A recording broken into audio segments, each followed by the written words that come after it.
On tonight's episode, we are going to be discussing our favorite horror movies from not the 70s, not the 80s, not, yes, the 90s. Yeah. The fucking 90s. It's a very underappreciated decade when it comes to the horror movie industry. Is. A lot of the series, the big series, were grinding towards an end. Your Friday the 13th are in their 8th sequel. Nightmare on Elm Street. Nightmare on Elm Street puts out Freddy's Dead. Yeah. So early 90s, your horror genre kind of took a little bit of a sleep. People didn't realize that all the while all these great horror movies are coming out. So we're going to give you a quick list of some to check out from the 90s. But this is the horror word with Shane and Bird.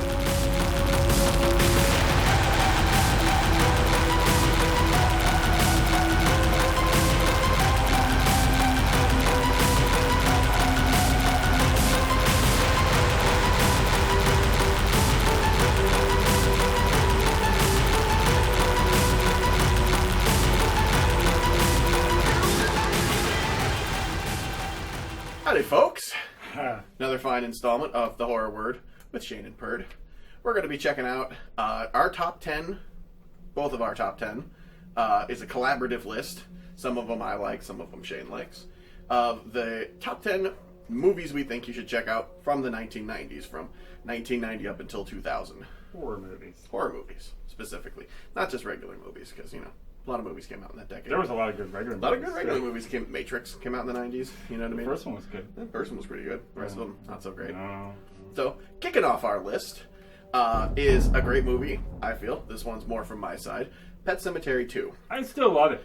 I absolutely adore this flick. The Kurgan. It's got the Kurgan in it. Yep. I love the Kurgan. Clancy Brown. Clancy Brown plays the sheriff in that one. Eddie Furlong when he wasn't beating his old lady and going to jail. It's a great flick. It is the sequel to the one from the 1980s that destroys everybody, and everybody you bring up Pet Sematary 2 gets really upset and talks about Zelda, the sister, and everything like that. But this is the sequel. This is one a little more lighthearted, I'd like to say.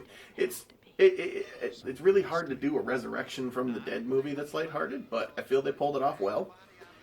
Eddie Furlong's character, him and his family move out to the area where the original movie occurred. The original, shenanigans with Judd and the Micmac Indian burial ground and the father and everything like that. So, after a boy's dog is shot, they take him out. Zowie is the name of the dog, by the way. I just thought that's a cool name. It's a weird name. It's a weird-ass name. I would never name my kid Zowie. Zowie? Well, it's a dog. Yeah. Name your kid Zowie. It's just kind of fucking in the head. So they bury the dog out there, comes back to life, starts fighting people who also get buried into the Indian burial ground, and shenanigans ensue. Because when you get buried into this particular ground, you come back evil. Evil. You come back as kind of a half zombie, half human. They never really fully explain what it is, but what you put in the ground comes back to, Yeah, it's like, hey, I can resurrect my dead lover, but now they want to kill me. Right? Is that really any different, though? So, Pet Sematary 2, kicking off our list at number 10. Moving on to number 9. Flatliners! Right? Yep. Okay, good. It's great the way you said that. Flatliners. Flatliners! Have you guys ever seen Flatliners? If not, let us tell you about it. Yep. It's a movie about some college students in medical school who get obsessed with seeing how long they can stay dead for and then still come back to life. Another dead coming back to life movie. Interesting. Yep. We didn't really think about that one. Yeah. That was a thing in the 90s or something like that, going to dying and coming back to life. Yeah, they're kind of doing like a name that tune. Like, hey, I can stay dead for 10 seconds. Oh yeah, well I can stay dead for 30 seconds. I'm going 2 minutes, son. So I'm they going all start. full afterlife. They all start doing it. Mm-hmm. But unfortunately, there's some side effects. They drag back the ghosts of their pasts with them. Yeah, it turns out like each one of them is actually kind of a dick. Kind of a dick. And they did some shitty things in their past, like tortured kids or killed kids. Saw people commit suicide, yeah, womanized, things like that. So it's all the shit that they just put aside and decided I'm just going to move on and not deal with that. Comes back to haunt them, kind of like what happens in life when you're in your 40s, like all the shit that you didn't get to do, like, and that's how you end up strangling hookers and fucking. Anyway, It's a really fun and exciting movie. It's a good flick. It's a very all-star casted flick, too. Oh, yeah, let's talk about the cast. A lot of Kiefer Sutherland? Kiefer Sutherland's in it. Jack Bauer. You know Yeah. what I mean? Everybody knows Jack Bauer. Great person. Love Jack Bauer. 24th. The fuck is that noise? Sounds evil, doesn't it? There's some evil shit tonight. Right. Julia Roberts. Julia Roberts. Bacon. Kevin Bacon. Kevin Bacon. Fry up the bacon, serve it in a pan. Kevin Bacon. James Woods' Kevin Bacon Yeah. impression. Yeah. I do look a little like James A little Woods bit like James sometimes, Woods, and I love it because I fucking love James Woods. I don't care what I say. Mhm. Anyway, one of the Baldwins. One of the Baldwins, Daniel Baldwin. I'm pretty sure it's Daniel Baldwin. Okay, Daniel Baldwin, and then that guy whose name we can't fucking remember. Yeah, the dude. He's in A Time to Kill. He's Gun Shy. Yeah, it's not Alfred Molina, but No, regardless, he's in there too. He doesn't end up actually going under or summoning any type of critters he's like, to chase him down. Yeah, he's kind of the only like voice the of reason in the whole movie, where he's just like, guys, you should probably not be killing yourselves. Maybe look into something else to do with yourselves. Yeah. So, Flatliners coming in at number 9 on the list. Check it out. It's Good flick. Good flick. Number 8. Moving up a couple more notches.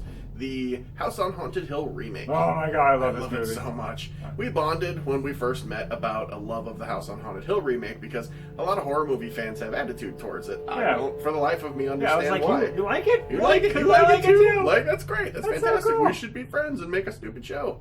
So, I mean, look what happened in life. The show rules. The show rules. It's not stupid at all. The show's awesome. Anyway. House on Haunted Hill is directed by William Malone. Not really a famous director. A lot of the movies he did were like Universal Soldier, sequels and things like that. He did Fear.com. He did that. That movie wasn't very awful, good. Terrible. That wasn't good. So, really? He yeah, did that? Same dude. William Malone. Because this was a Dark Castle movie, and Dark Castle was putting out a lot of like kind of cheesy horror movies in the 90s, like Ghost Ship and a couple of stinkers. But this one was not. I enjoyed it. I greatly enjoyed it. Jeffrey Rush plays Vincent Price's character. That's the thing you got to remember. The House on Haunted Hill is a remake of the 1958 Vincent Price William Castle phenomenal movie that was kicked off a horror genre. That movie's still so good. Still so fantastic. Really so amazing.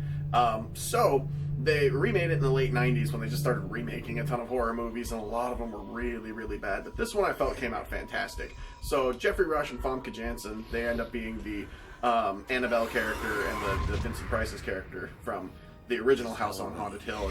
They have some marital discourse, and Taye Diggs, Ali Larter, Chris Kattan is also in this movie. He plays Watson Pritchett, the dude who owns the house, who in the original is also named Watson Pritchett. I like that they kept the continuity there. But Chris Kattan is awesome in this movie. And fucking eyebrows. Yeah. He's in it too. What's his name? Got those fucking crazy caterpillars on his face. Peter Gallagher. Peter Gallagher's in the movie. He plays eyebrows. We were talking about the cast. Go on. Yeah. Chris Kattan kills it. Chris Kattan absolutely murders it. He's the best one in the whole fucking movie. Ali Larter and Taye Diggs, not the best characters in the world. Not a huge Taye Diggs fan, but the whole thing revolves around these people that are invited to stay in this supernatural house. The doctor that started the house, or caused the haunting, it was originally an asylum where he caused the fire. Shenanigans ensue. So these people are all paid $1 million. He was an evil doctor. Evil doctor. Doing horrible experiments on these poor, insane people. So he burns down the joint and throws the switch that causes everybody to burn to death. And that's when everything starts to go poor for this place. And it's been reconverted into this kind of like crazy, like mansion type house now. But the characters, they want people to stay in the house and survive till the beginning of the night. When you get to the beginning of the evening, or when you get to the next morning, you get $1 million. Yeah, which $1 million. Sign me up. Everyone who survives gets $1 million, and anyone that is dead, the other people divvy up their check or leaves. Because the whole thing is Jeffrey Rush is trying to scare people out of the house. He set up all these like animatronic things to scare people, but it turns out, the house it's really haunted. It's really evil and haunted. And so he's like, "What the fuck? What am I gonna do? This is supposed to be fake. This is real." Great. So, fantastic movie. So, coming in at number 8 is House on Haunted Hill. Now, because I feel not everyone has seen this movie, or not everyone has seen this movie in a while, we're going to give a fairly spoiler-free synopsis. This is an older movie, but it's not really a well-known movie, we figure. I mean, even amongst people who like horror movies. So we're going to No spoilers Yeah, on this one. and you really should see it because it's goddamn brilliant. It's Jacob's Ladder, starring Tim Robbins. Not really known for horror. Not a big horror actor. No. You know, he actually, the dudes from Tenacious D met in his acting class. No fucking way, because is that why they put him in the Pick of Yeah, Destiny? that's why he's in Pick of Destiny. He's a little bit part in Pick of Destiny, so that's awesome. not horror related. Well, Tim Robbins fact. I love Tim Robbins. Anyone that knows me knows I love Tim Robbins. Thank you for that. Married to tidbit. Susan Sarandon. Yeah, I still think she's kind of hot. That's kind of a horror, non-horror thing. Yeah. Horror. Anyway, he plays a Vietnam vet who is having, let's say, a hard time dealing with normal life. PTSD. Yeah, big time. He's got these visions, he's got these dreams and nightmares. He's seeing horrible things all the time, and it's just like really starting to get to him. So he contacts some of his old Vietnam vet buddies. It turns out, yeah, they're all kind of screwed up too. It's like, oh shit, well what the fuck? And it turns out, this isn't really a spoiler. There was a special kind of chemical that was tested and sprayed on their particular, what are they called? Platoon. Platoon, there you go. And it kind of makes you go insane. But there's so much more to the movie than that, and I'm not gonna give away. Just watch it, and then let us know what you think, because I feel that movie is just I think it's a great movie. thoroughly underrated. It's kind of a monster movie in a way. There's a lot of like very surreal imagery. We were talking about earlier. There's the shakiness. You know what I mean? That crazy like super fast shaking. Oh yeah, that people do. The thing that the way Dr. Maniket walks around. That's it started in. Can you do it? Can I do it? Can you do it? I don't know. Let's see if I can do it or not.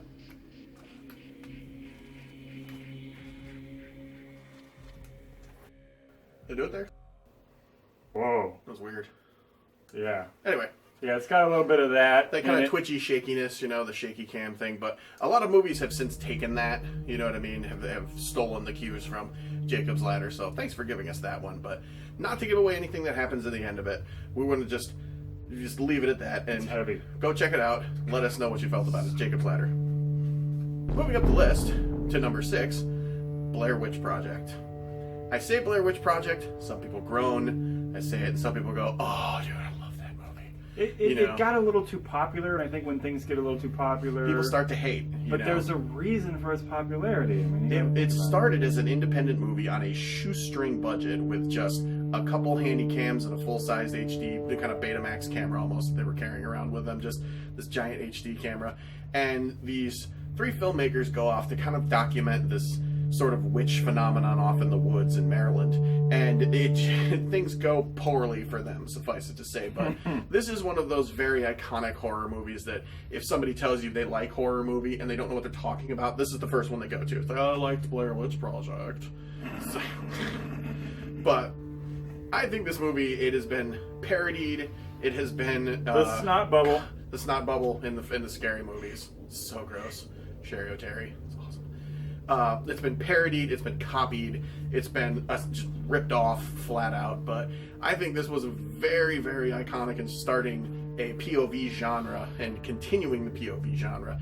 At the time, it wasn't really a huge medium. There wasn't really a lot of found footage type movies. No, we wouldn't have Cannibal Holocaust and things like that before that, but now you have, you know what I mean? But that's a different story there.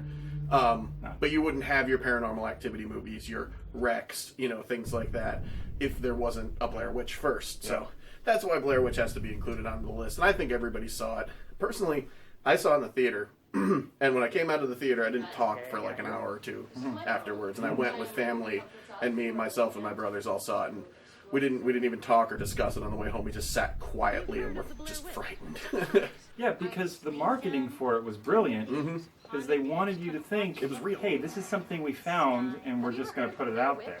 It's like, oh, these are not actors. There was not a set. There was no script. I mean, there really wasn't. There really wasn't much of a script. They had an idea of what the scene was supposed to be. But you thought you were seeing just some shit that these kids. You were seeing people get killed. Yeah, I mean, I saw it on like a illegal download, like while it was still in theaters, which was actually kind of rare back then. Yeah, especially mid '90s, a download like. And it was late after a club. I was still kind of drunk. I was with some friends. We were like, dude, did we just watch these fucking... What did we just watch? We just watched That people was get killed. awesome. We just watched a snuff movie. That was kind of awesome. Fantastic. I was like really into like just anything evil and fucked up back then. Mm-hmm. More What do you mean sick and back twisted. then? Well, no, I was like What's obsessed changed with now? like Traces of Death and shit. I was like... Faces of Death. Traces of Death. Fuck Faces of Death. Faces of Death was pussy shit compared to Traces of Death? You don't even know. I've Traces never- of Death was way more extreme. I've never seen Traces of Death. I've never heard of Traces of Death. Well, it was way more extreme. You think Traces of Faces Death? of Death was fucked up? You heard of Traces of Death? Because if I haven't heard of it, that's He's evil. I've since moved on. since moved on, matured a little, if you will.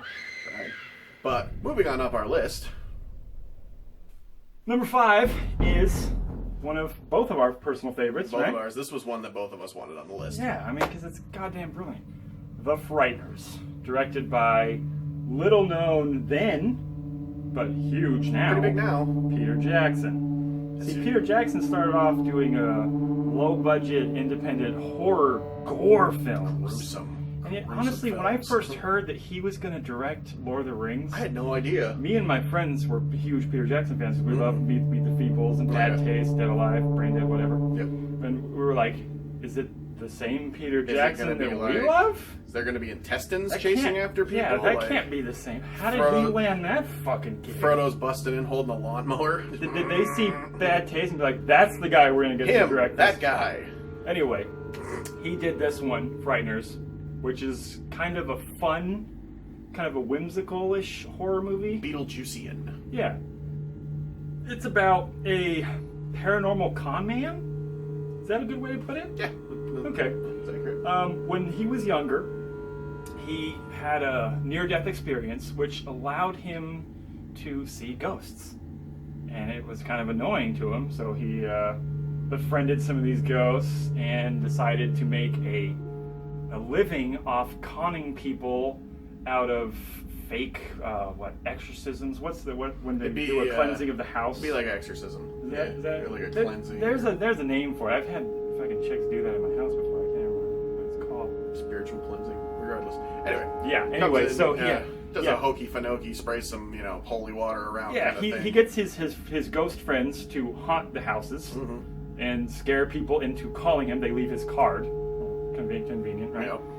Yeah, and then they're like, oh, what's this? This paranormal investigator guy. Let's call him. He's guaranteed to get rid of these ghosts or whatever.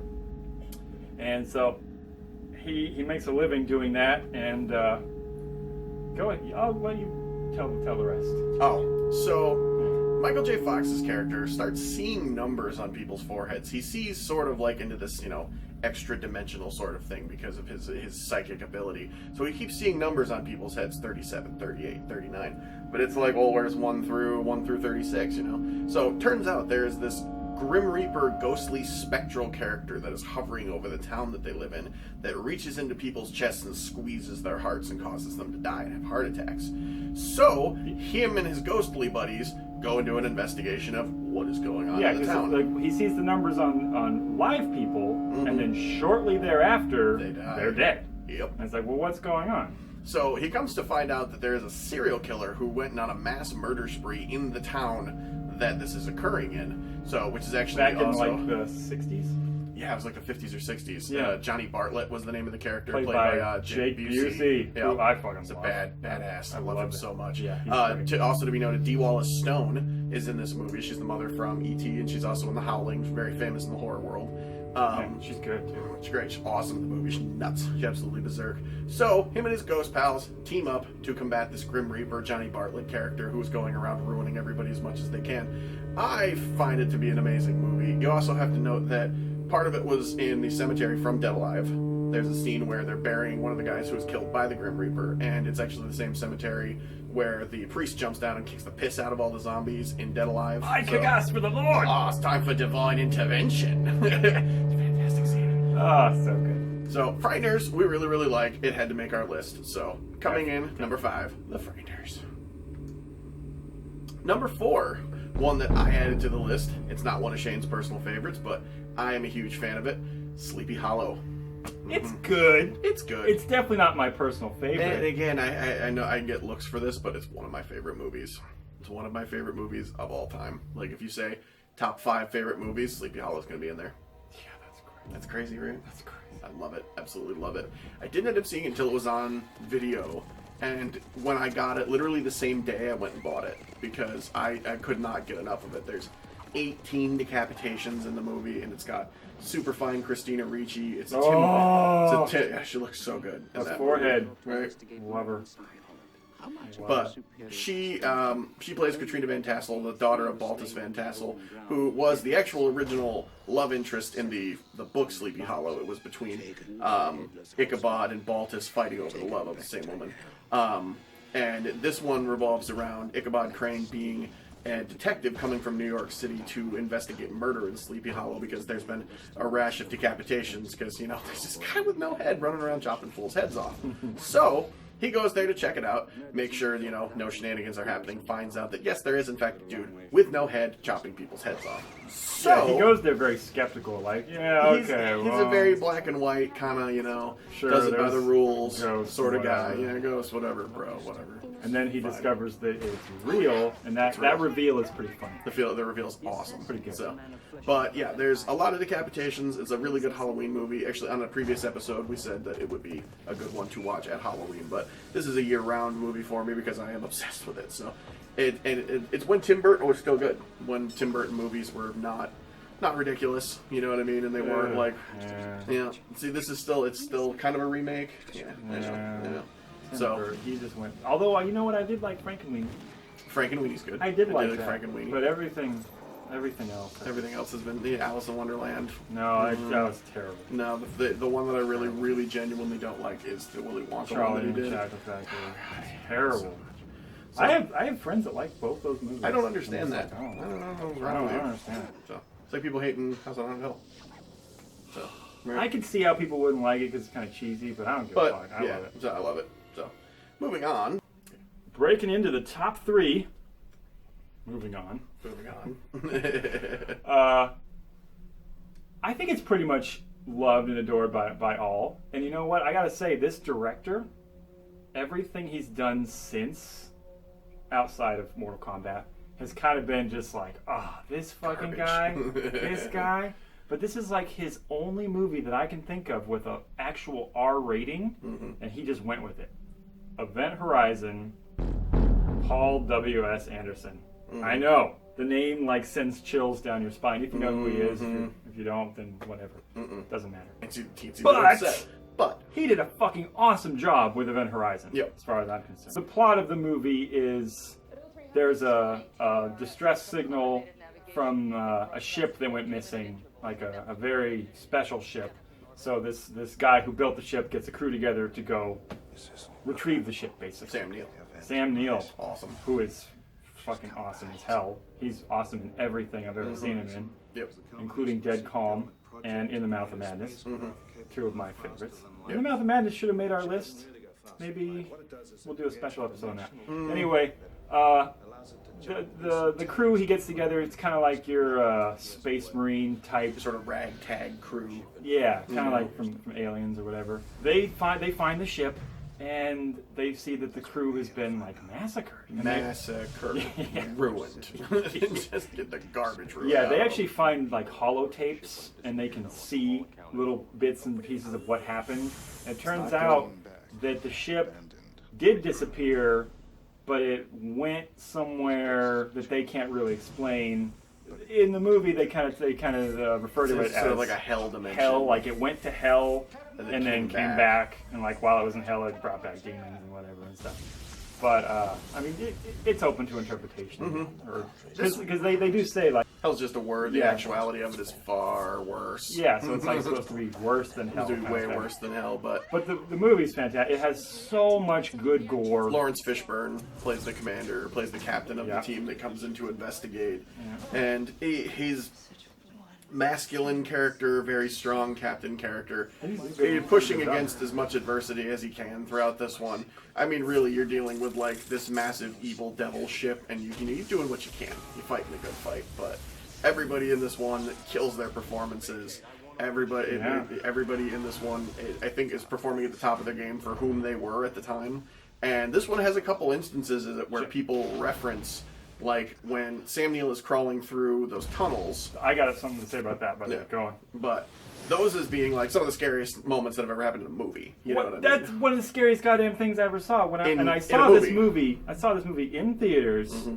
I was a little younger back then. I mean, it was 95, I think. 94. He's crawling through these very tight, confined spaces that's just lit up by what looks like circuit boards. Yeah, it's like a motherboard, like you can crawl And inside of. it's kind of illuminating and then dimming and then illuminating and then dimming and then it goes black.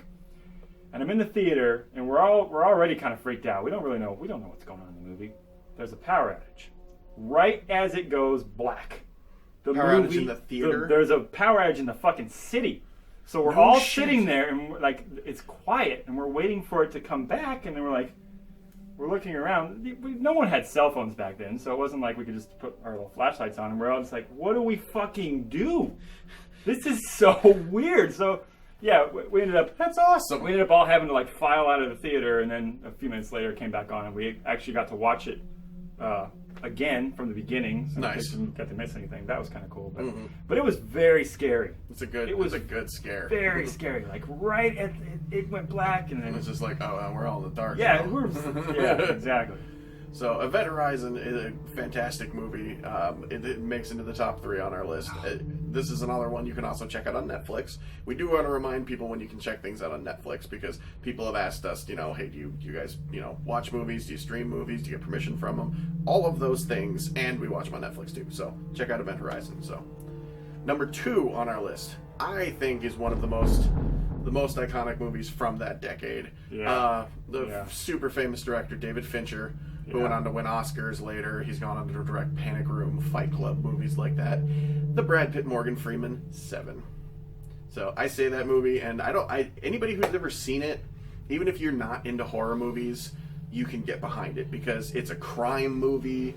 It's a Detective movie. It's a thriller movie. It's a thriller. It's scary at the same time. Yeah. And then it's gruesome, very too. scary. There's very unpleasant things that happen to some of these people. So, the movie revolves around 2 detectives.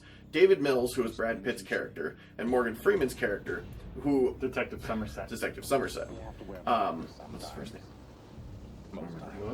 William Somerset, I think. But yeah. So, Somerset and Mills, they go about their business, and they get assigned to a case where the first death in it is a gentleman who is tied up with his face down in a bowl full of spaghetti, and he's just been ruined. This gentleman has been fed to death. Now, if you can imagine somebody putting a gun to your head and feeding you till you are dead, that's the most... I mean, I'm hungry sometimes, dude, but buckets of puke and because just, you eat so much, you throw up. You He's puke. forcing him to eat more Yeah. and more because there's a gun muzzle Pointed right to his dome. Yeah, and then he had like bruising from it. And it turns out he actually didn't feed him to death. He kicked him. Yeah. His stomach burst, and that's when he died. He also That's fed him. fucking He sadistic. fed him pieces of the floor. Yeah. He chips up pieces of the floor. So and the things. forensics would find it, Go looking, and they find a clue. and find a clue to the next victim. It's fucking brilliantly It's a written. brilliantly written God movie. damn, that Absolutely movie. brilliantly written. Brilliantly directed, shot. This is one of those ones that like you only get a lifetime. You know what I mean? Where like Yeah. And so the soundtrack was really soundtrack's good, good. too. That was Nine Inch Nails Nine did Inch some of the Nails, soundtrack. Gravity on it. Kills. Yep, it's great stuff. And so as the film progresses, they start to realize that there's a killer who is taking people out by way of the 7 deadly sins. This is another thing that people steal constantly. They steal religious, looks of things like that, or like anything Bible related. Since the movie 7 has been made, can be made into a serial killer. So as he kills people, he does them in really unpleasant ways. He keeps the gentleman for sloth bound to a bed for an entire year and essentially just turns him into this like rotted corpse of a person. Takes a picture of him like every month. Every day for like a year. Oh, is it every day? And like he just decays over the year. Yeah, that's right. He keeps specimens of him. Then he takes that dude's hand and plants fingerprints at another crime scene. Things like that. So they'll find him. Yep.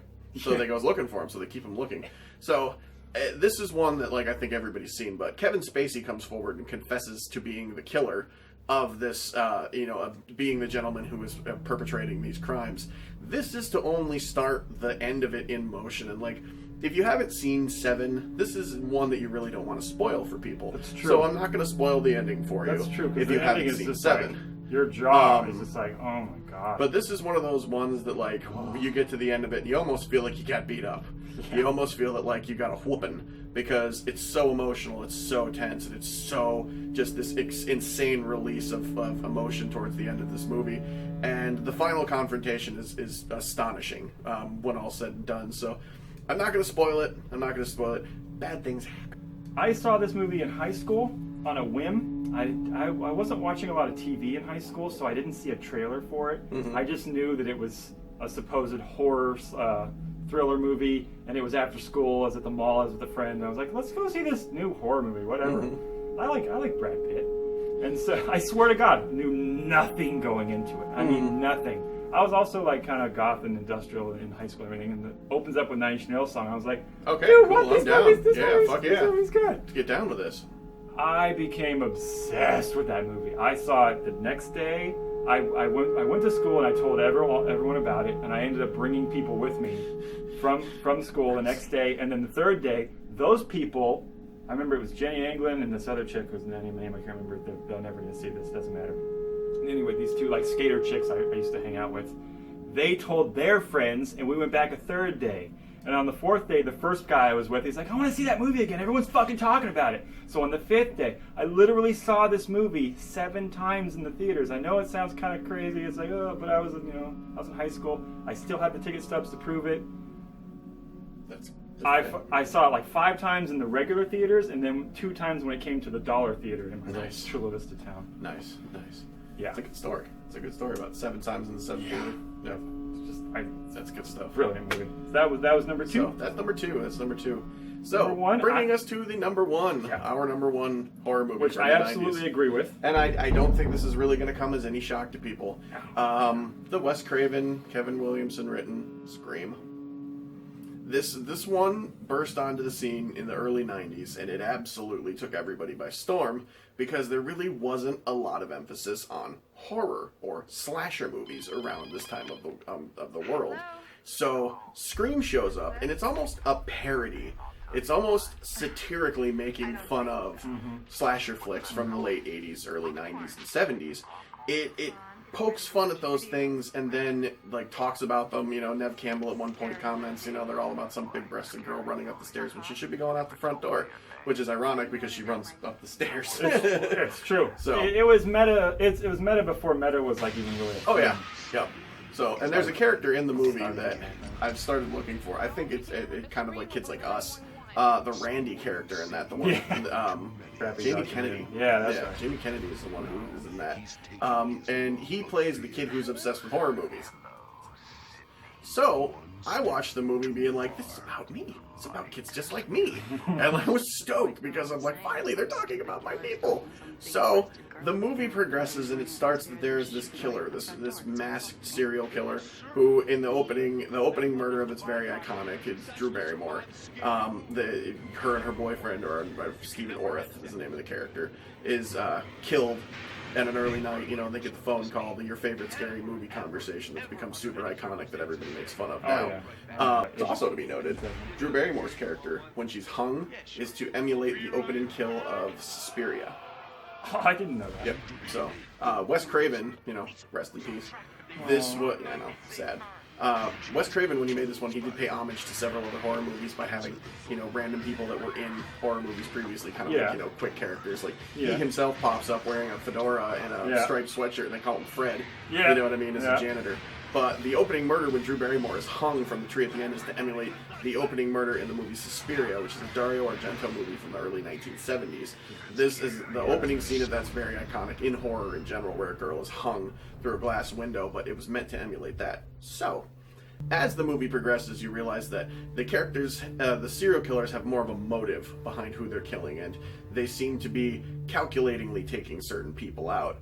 And everybody is thinking, okay, this is the same serial killer who killed Sidney Prescott, Nev Campbell's character's mother, the year previously. So the unfortunate town of Woodsboro has some problems. They've got some shenanigans. Teenagers get killed, mothers get killed, things like that. So one thing about Scream that I want to note is you don't know who the killer is through the whole thing, but you think you do. They think you got a handle. Constantly like lead you in a direction, like, oh, it's got to be this guy. it's got to be fucking It's Henry got to be Winkler. the dad, you know what I mean? It's got to be Yeah. the principal Yeah, or it's whatever. got, you know? it's got to be this, and then you find, oh, it's not. And then, No, it's not. And then the twist, I mean, I think everyone's seen it, but the twist The is, twist I is didn't good. see the twist coming. I honestly and I didn't. loved it. They did send you another direction with where they were doing it. Yeah. They killed off the Billy Loomis character early on in the final reel. Like the final reel, which if people, you know, in horror movie terms, you say the kind of the opening, the final reel, the fourth reel, as if you're running it on a projector. Your final reel is usually when things are going to start to go. So the final reel of the movie begins with the death of Billy Loomis, which is kind of a distractionary move to get them off of the main killers. So when all's said and done, the reveal for Billy and Stu is fantastic. The confrontation between the killers in the end is great. The final reel where all the ancillary characters are being killed, it just runs so well. So this is the one that we felt, I think, almost epitomizes 90s horror. Sure. So Sure. it also started the Sure. the CW horror kind of era where like your disturbing behaviors and your urban legends, you know, the I Know What You Did Last Summer is all kind of spawned because Scream was so successful. So And none of them were nearly as good as none of them were Scream. nowhere to be near honest as with you. good. I think everyone knows that. Everybody knows that. I like disturbing behavior, but it's still really I like really that movie cheesy, too. real I cheesy and like hokey. cheesy 90s horror Oh, yeah. flicks. I like the CW horror Mhm. flicks. Not enough to put on this fucking list. But, No, but enough to but give it a enough worth to mention. I own them. Mm-hmm. No, Well, I don't have. I Know What You Did Last Summer because they're not that great. there was I something like about the first that one. I like the first one. Freddie Prinze Jr. sucks, and he ruins those movies. I never saw the sequels, to be honest with you. I hate to No, say the that. sequel, I saw the sequel. I Right. actually saw the sequel in theaters, Huh. and it's not as good. Nowhere near as good. I went to see it because Brandy is in it, and I was hoping she was going to get killed, but she lives. So, like, I mean, spoiler alert for that one, but Brandy survives the second movie. That's the whole reason I went and saw Waxwork. Oh, to get Paris Hilton get killed? Or Yeah. House of Wax? House of Wax, yeah. Yeah. House of Wax. To see Paris Paris Hilton Hilton get the harpoon yeah. through her head. Fantastic. Yeah, that was actually a really good It's a death. good death. It It's a was. good death. So All right. that's going to wrap us up for this week. I hope you enjoyed our top 10 list. Let us know some of your favorite movies from the 90s. We'll be back again next week with some more stuff. This has been another fantastic episode of The Horror Word with Shane and Perd.